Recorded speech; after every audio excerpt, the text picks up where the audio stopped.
We are Group 6 and I'm the leader, Emmanuel Renet Maglinte. And here are my members, Darrell Gianbartolo, Kyoko A. Wakabayashi, Sean Andre B. Navarro, and Jersey Macy S. Captain. So, about our system po, kaya po namin ito napili kasi in our era po, in our generation po pala, is yung pag-gamble po is sikat po siya, lalo na po online.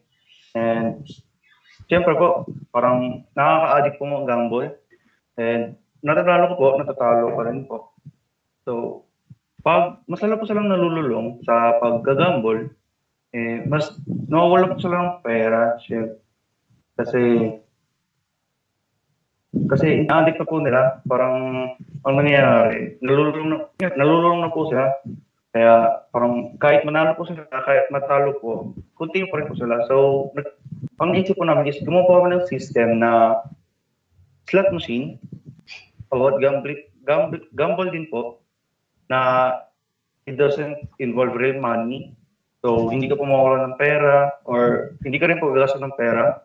So, para lang po, mas crush lang po yung mga gambling addicts po para ma-satisfied po sila. So, next part is our demonstration presented by Sean Andre Navarro. Hello, I'm Sean Andre and I will be explaining the code. And mag-i-start na sa pag-start ng code, nandito yung symbols, chances, symbols, values, then yung balance mo, which is 500. So, pag-start ng code, pag-start ng game, mag-welcome siya, then mag-show rin na kada spin mo is 50 pesos. Then, lalabas din yung balance mo, current balance. So, ayan. So, pag-start ng game, mag-ask yung game ng, do you want to spin? Yes or no? So, pagka-yes, then yung pagka-balance mo is less than 50, hindi ka makapaglaro. So, ang mag-show dyan is insufficient money to spin. So, pero mag-ask siya ng, do you want to deposit? Then, pagka-yes, tatanong din ulit siya ng, how much will you deposit? So, yun. Pag nilagay mo yung kung ilan yung deposit mo, siya sa default speed. Then, pagka hindi number yung nilagay mo, which is letter, hindi niya tatanggapin. Ang sabihin niya is, please enter a valid number. So, yan, papalagay siya ng ulit ng number, then babalik na sa do you want to spin. So, at nasa do you want to spin ulit, pagka naman pinili mo, hindi ka makakapaglaro. Then, ayan, hindi ka na makapaglaro. So, nakapaglaro ka, ang balance mo is mabawasan ng 50. So, ito na, mag-start na yung game. Run mo, pre.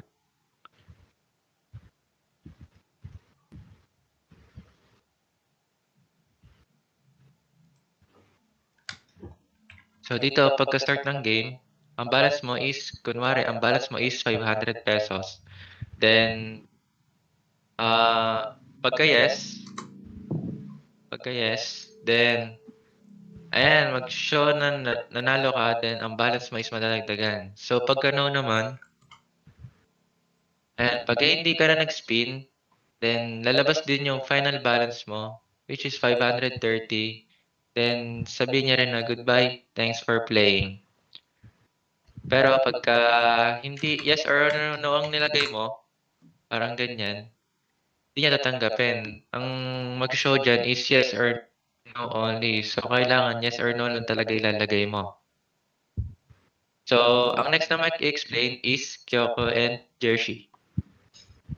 So, the first part, which is the symbol management and real logic, contains the list of symbols the user may view when playing the slot machine system.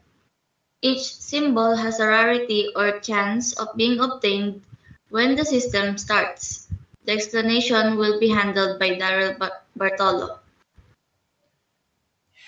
So, mag-start po tayo sa line 1, syempre. Ang import random po is yan po yung ginagamit natin na modifier para sa symbols natin. Tulad nito, ang ginamit po namin symbols are cherry, lemon, bell, star, at diamond. And syempre, ito pong symbols na to ay meron po siyang chances. Ang nilagay po namin sa chances is, ang chance po ng cherry is 41%. Ang chance naman po ng lemon is 21%. Ang chance naman po ng bell is 19%. Ang chance naman po ng star is 12%. And ang chance naman po ng diamond is 7%. And bawat symbols po na to ay may value siya. So, ang ibig po sabihin nun is kung ilan yung makukuha namin kada symbols na lalabas sa slot machine. So, ang symbols po netong cherry is 20. Ang ibig sabihin po nun is ang makukuha namin is 20. And ang symbols naman po ng lemon is 30. Ang symbol naman po ng bell is 40.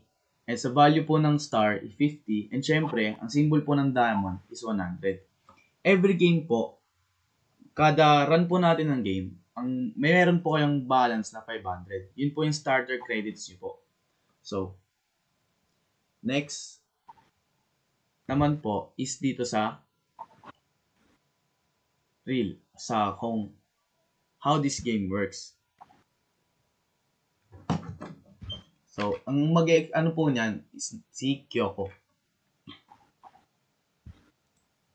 So, the second part, the game itself, shows how the system will work, how it will start and interact with the user. It contains an immediate balance, yung 500 po, so that the user can already try spinning. Back to Daryl Bartolo on explaining this part. So, dito naman po tayo sa may part na how the game works. So, syempre po, dito po sa may print, ang ginagamit po natin dyan is kung paano po yung lalabas sa output. Katulad po nito, print is welcome, spin will cost be 50 pesos for every game spin. Ang ibig sabihin po niyan, kada game start po, and pag nag-run po kayo or maglalaro po kayo ng game, lagi po kayo mababawasan ng 50 pesos. And then, syempre po sa print your balance, papakita nyo po yung balance. Katulad nito, ang balance po natin is 500. So, dito po, sa while true naman, gumamit po kami ng while true para doon na po mag-i-start yung loop. So, ang first output po natin is itong do you want to spin? Yes or no. Pag pinindot naman po natin ng yes, lalabas po doon yung balance, and then mababawasan po siya ng 50 pesos and doon na po mag-i-start yung game. Pero kung less than 50 naman po yung ang lalagay po dyan is print insufficient money to spin. Ibig sabihin po nun, hindi po pwedeng mag-spin dahil kulang po yung pera or yung currency nyo po sa game. And then, dito naman po sa may next loop natin. Pag ito po, gumagana naman po itong next loop natin na while true, money equals input. Do you want to deposit? Yes or no? Pag naubusan na po ng pera dito sa game. Pero imposible naman pong maubusan dito ng pera sa game kasi meron po kayong 20% chance. So, meron pa rin po kayong malaking chance na manalo. And yung ibig sabihin po nun, meron po kayong 80% chance na lagi kayong mananalo. Or hindi kayo mauubusan ng pera dito sa game na to. And syempre, dito naman po yung papasok yung please enter a valid number. Pag dito naman po, papasok tong please enter a valid number. If hindi po number, yung tinype nyo po dito sa may do you want to deposit, yes or no. And syempre, papasok naman po tong goodbye, thanks for playing. Pag tapos na po kayong maglaro. Or pinindot nyo na po no. Pag nakatapos na po kayo ng isang game. And next po, ang magsasabi po nun, si Jersh. In the third part of our code, we'll be looking at how the winnings are handled, and this will be explained by Daryl Bartolo. So, dito naman po sa winning part. So, ito po, gumamit po tayo ng length. Yung length po ng result po, or yan, pag ang winnings po nito, ang ibig sabihin po naman dito, like pag gumamit po kayo, pag nanalo po kayo dito sa game, lalabas po dito yung congratulations, you hit a jackpot. Ang ibig sabihin po niyan, pag kunyari, may 3 symbols po kayong nanalo or napalanunan. Katulad po ng pagka-spin niyo po may lumabas na 3 diamond. And of course po, ang currency po ng diamond natin or value po ng diamond natin is 100. So, pag ang lumabas naman po dun sa spin natin is 3 diamond, syempre po, mananalo po kayo ng 300 at magta times 3 po yung value po nun. And lalabas po itong congratulations, you hit a jackpot. You won 300 pesos. Incredible. So, next, pag natalo naman po kayo, syempre, ang lalagay po dyan is ito naman po sa display.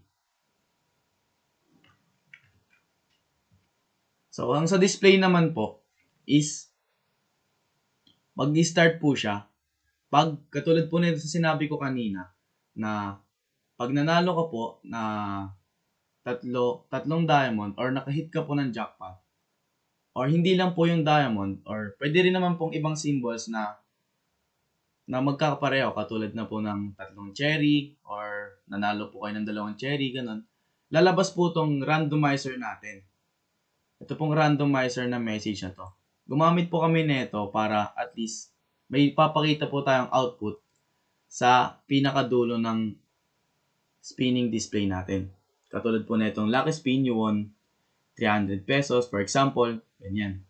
And then, syempre, katulad na rin po ng sinabi ko kanina na pag natalo po tayo, may lalabas po dyan na randomizer message. Katulad po itong print random choice message. So, katulad po niyan, pag natalo, pwede rin pong lumabas na better luck next time or too bad, spin again. So, syempre po, ang pinaka-end po ng display natin or system, pag lumabas po itong randomizer na pag nanalo or natalo, papakita naman po dyan yung balance natin. Kunyari, ang balance nyo po, ang overall balance nyo po is 800. And syempre, magsasabi rin po dyan ng goodbye, thanks for playing. And syempre, ito naman pong sa outer else natin, lalabas lang po to pag bumalik po tayo dito sa do you want to spin, yes or no. Pag hindi naman po, lalabas lang po itong outer else natin na print yes or no only. Pag naglagay po tayo dun sa do you want to spin, yes or no, nang hindi yes or no, syempre. So, yun lamang po. Back to Emmanuel. So, ayan na po yung whole system po namin about slot machine. So, ayun lang po. Salamat.